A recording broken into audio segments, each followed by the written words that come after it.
When I bought my house 4 years ago, the very first thing that sold me on the property wasn't the kitchen, or the size of the garage, or even the price. It was the pond in the backyard.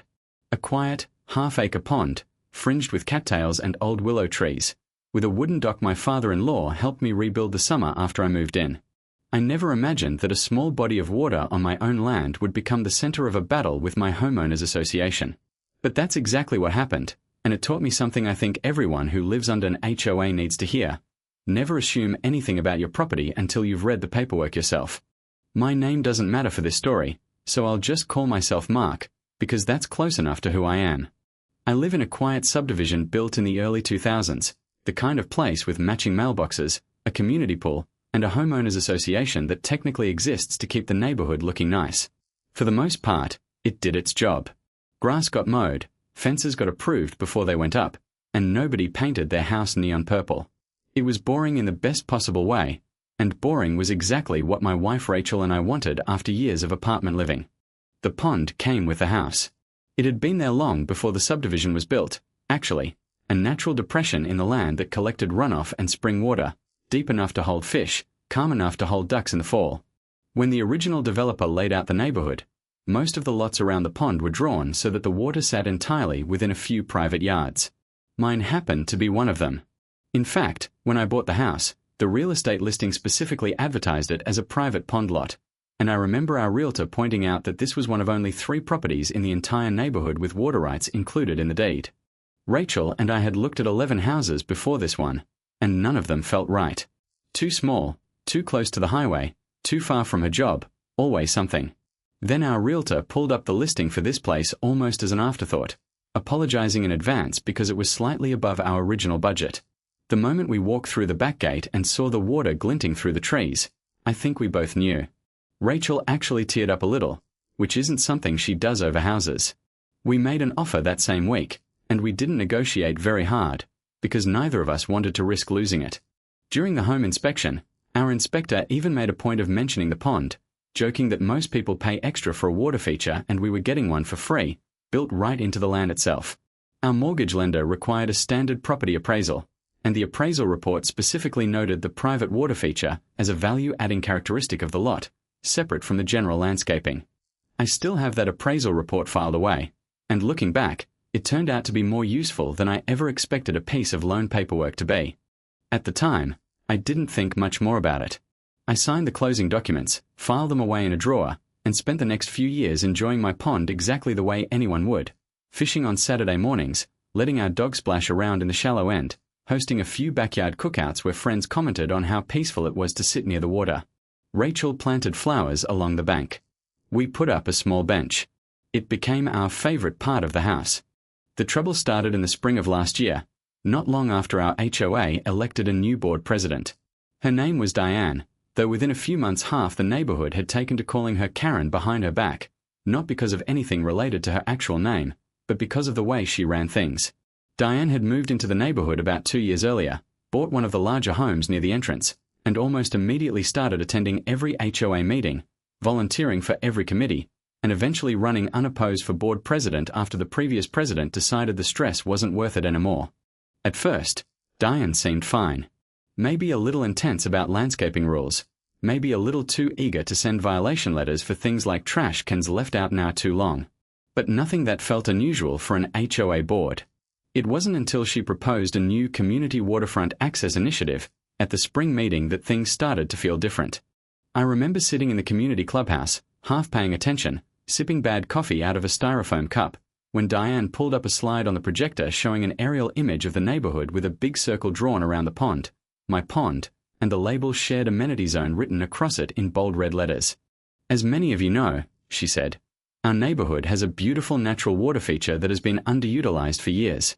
I'd like to propose that we open this area up as a community amenity, with a walking path, a small dock for fishing, and maybe even a kayak rack for residents to use. I sat up straight. Rachel grabbed my arm. We looked at each other, both thinking the same thing. She's talking about our backyard. I raised my hand and explained, as calmly as I could, that the pond in question was located entirely within my property line, and that it wasn't a shared community feature at all, it belonged to my lot specifically, according to my deed. Diane smiled at me in that particular way people smile when they've already decided you're wrong. Actually, Mark, I looked into this. The original neighborhood plat designates that entire water feature as a common area, maintained collectively for the benefit of all residents. Your HOA dues have technically been covering its upkeep for years. I told her that couldn't be right, since I was the one who maintained it. I paid for the aeration pump, I paid to have it dredged 2 years earlier, and I had never once seen an HOA maintenance crew anywhere near it.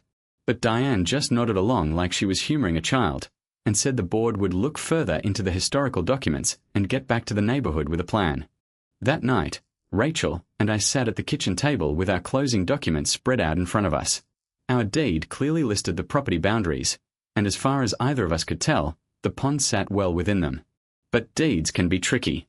Sometimes what a homeowner owns and what an HOA claims as a common area easement can overlap in strange ways, especially in older developments where the original paperwork wasn't always crystal clear.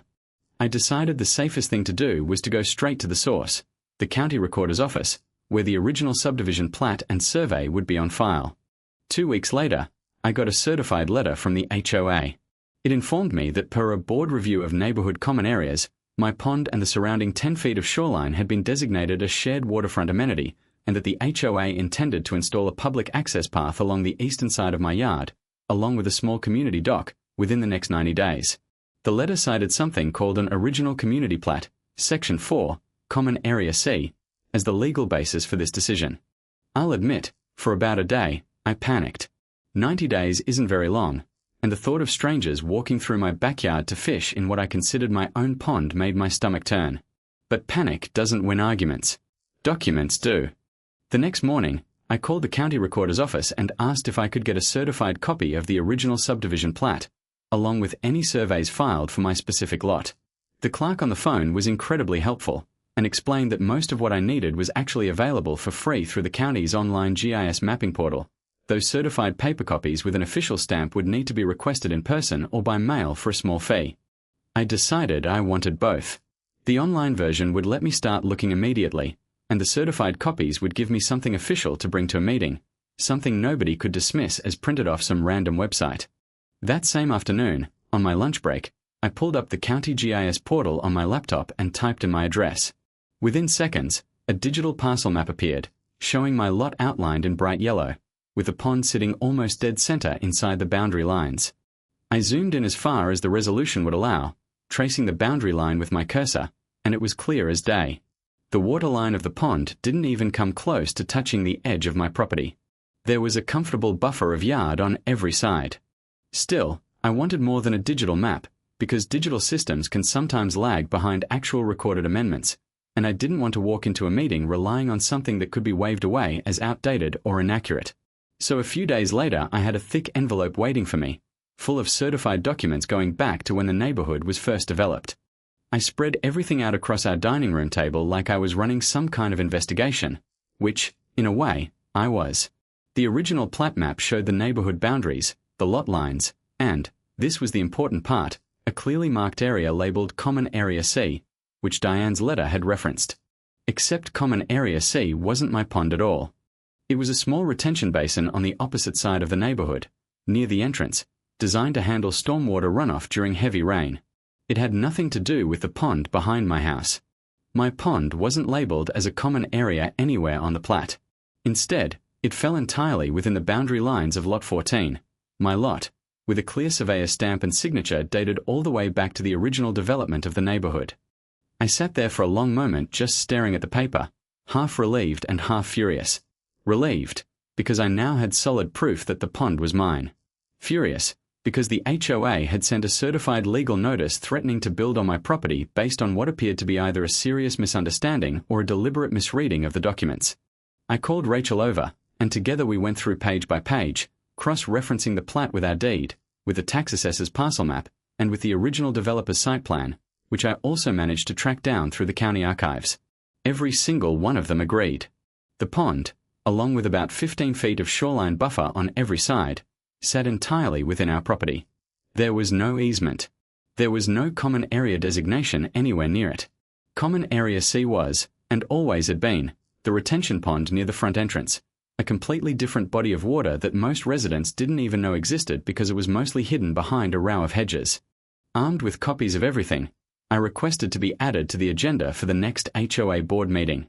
I wanted this handled properly, in front of witnesses, not through a back and forth of certified letters that could drag on for months while some contractor tried to install a dock in my yard. The night of the meeting, the clubhouse was more crowded than usual.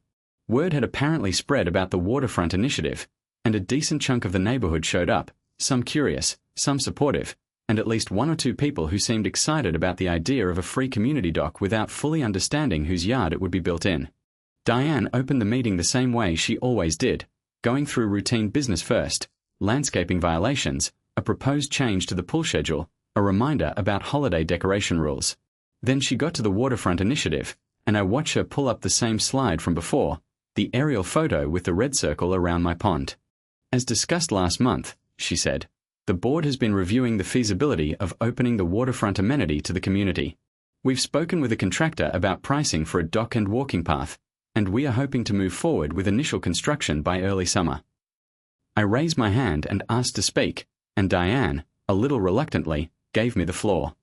I kept my voice calm, because I knew getting emotional wouldn't help my case, and honestly, I didn't need to be emotional.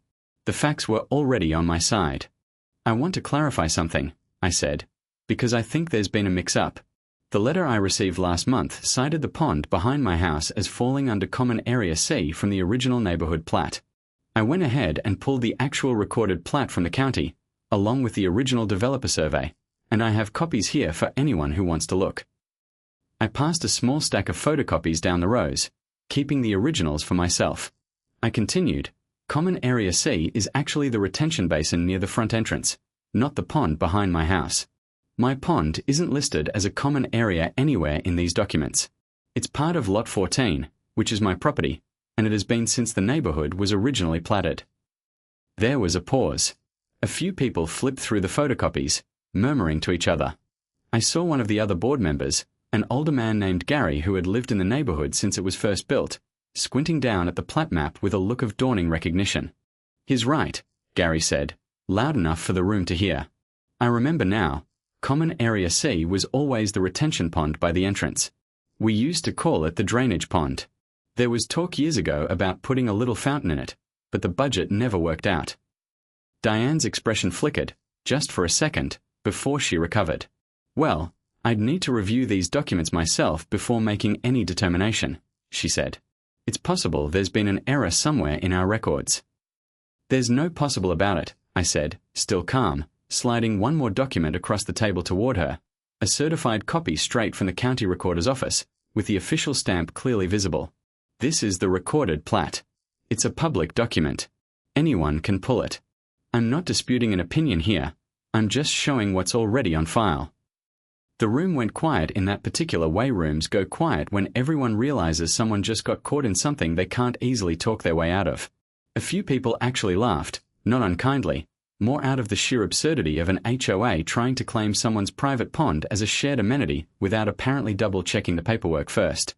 A younger guy near the back, a neighbor named Todd who I mostly knew from waving it during morning jogs, leaned over to his wife and said, just loud enough for half the room to hear, "Wait, so they were about to build a dock in a guy's backyard without even checking who owned it?" A ripple of quiet laughter went through the crowd again, and I saw Diane's jaw tighten. One older woman near the front, who I later learned had lived in the neighborhood since it was farmland before the subdivision existed, raised her hand and asked to speak. I just want to say, for the record, I remember when they dug that drainage pond by the entrance. That was always the common one. Nobody's ever set foot near the one behind Mark's house except him and his family. This whole thing sounds like somebody got their maps mixed up. Diane held up a hand, trying to steer the room back to order. I understand there's some confusion, and I take that seriously. But I'd like to point out that the intention behind this initiative was always about improving quality of life for the whole neighborhood, not about taking anything away from any individual homeowner. With respect, I said, the letter I received didn't sound like an intention. It sounded like a decision, with a 90-day deadline and a legal citation. If the board wants to discuss ideas informally with homeowners before jumping to construction timelines, I think everyone here would probably appreciate that a lot more going forward. A few heads nodded around the room. Patricia, the quieter board member, actually wrote something down on her notepad, and I later found out it became part of a proposed procedural change requiring any notice referencing property lines to be reviewed against county records before being mailed out. Diane tried to recover some ground. Even if the pond itself is on your lot, the board still has the authority to review neighborhood aesthetics and could potentially request an easement through a future vote, if the community feels strongly about. That would require my consent, I said, since it's my property. And I don't consent. Gary spoke up again. Diane, I think we need to table this whole initiative until the board actually confirms what's common area and what isn't. We can't be sending residents legal notices about property we don't actually own. Another board member, a woman named Patricia who mostly stayed quiet during meetings, nodded in agreement. This should have been checked before any letters went out. That's kind of a serious problem, honestly. The meeting shifted quickly after that. What had started as Diane presenting her big community project turned into a fairly uncomfortable conversation about how the letter had gone out in the first place, who had approved the wording, and whether the board needed to issue some kind of correction to me and to the neighborhood at large. I didn't gloat. I didn't need to. The documents had already done all the talking for me. I simply sat back down, thanked the board for their time, and let the meeting continue. By the end of the night, the board voted, 4-1, with Diane being the lone dissenting vote, to formally withdraw the waterfront initiative as it applied to my property, and to issue a written correction acknowledging the error regarding Common Area C. Gary personally apologized to me on his way out, saying he should have caught the mistake sooner, since he actually remembered the neighborhood's early history better than anyone else on the board. I want to be fair here, because I don't think Diane was some cartoonish villain twirling a mustache.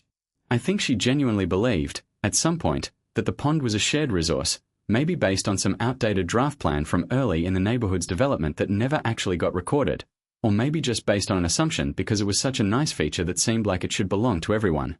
But belief isn't the same as fact, and good intentions don't override recorded property law. The problem wasn't that she liked the pond. The problem was that she tried to act on that belief without ever confirming it, and escalated straight to legal notices and construction plans before anyone bothered to check the actual documents. Still, the story doesn't end quite there, because about 3 weeks after that meeting, I got a call from Rachel while I was at work. She sounded upset, telling me there were 2 men in the backyard near the pond with survey equipment and orange flags. I left work early and drove home, half expecting another confrontation, but it turned out the HOA had hired an independent licensed surveyor to formally resurvey the lot line and confirm, once and for all, exactly where the property boundary sat in relation to the pond.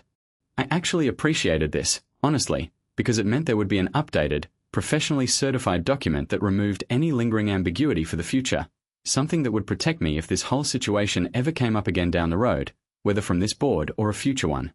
The survey came back about 2 weeks later, and it confirmed everything the original plat had already shown. The entire pond, along with a buffer zone extending several feet beyond the water line in every direction, sat within the boundaries of my lot. Nothing about it fell into any shared or common area. The HOA's own hired surveyor put an official stamp on the exact thing I had already proven with paperwork from the county archives. At the following month's meeting, the board formally amended their records to correctly reflect Common Area C as the retention basin near the entrance, and issued a neighborhood-wide newsletter clarifying the mix-up, partly, I think, to get ahead of the rumors that had already started spreading. A few neighbors told me afterward they'd heard wildly different versions of the story, ranging from the HOA tried to steal his yard to he sued the HOA for $1 million, neither of which was true, but that's how neighborhood gossip tends to work. Diane finished out the rest of her term as president, though noticeably quieter after that meeting. She didn't run for re-election the following year. I don't know if that was directly because of the pond situation or just a natural end to her involvement, and honestly, it's not really my business either way. Gary ended up taking over as president, and one of the first things he did was propose a new policy requiring the board to consult official county records before sending any notice that referenced property boundaries or common area designations. It passed unanimously. I like to think my little kitchen table investigation played a small part in that policy existing now, even if nobody put my name on it. As for the pond, it's still exactly where it's always been, still entirely mine, still exactly as peaceful as the day we bought the house. Rachel and I still sit out there most evenings when the weather is nice. The dock my father-in-law rebuilt is still standing, a little weathered now, but sturdy. Sometimes I catch myself looking out at the water and thinking about how close we came to losing that piece over a paperwork mistake that nobody bothered to double-check before sending out threatening letters. If there's a lesson in all of this, it's a simple one, but an important one for anyone dealing with an HOA, a boundary dispute, or really any situation where someone in authority tells you something about your own property with total confidence. Confidence isn't proof. Authority isn't proof. The only thing that settles a property dispute is the actual recorded documentation, and that documentation is almost always available to you if you're willing to go get it yourself instead of just taking someone else's word for it. I never raised my voice during any of this. I never threatened anyone, never got a lawyer involved, never turned it into some dramatic feud that split the neighborhood in half. I just went to the county recorder's office, asked for the right documents, read them carefully, and brought them to a meeting where everyone could see them for themselves. Sometimes that's all it takes. Not anger, not a lawsuit, not a shouting match in a clubhouse full of neighbors. Just the truth, printed on official paper, with a surveyor stamp that nobody can argue with. These days, when new neighbors move in around us, I sometimes tell them the story, mostly as a joke about how close we came to having a community dock built in our backyard. But I also tell them, seriously, to keep copies of their deed, their plat map, and their survey somewhere easy to find. You never know when you might need them.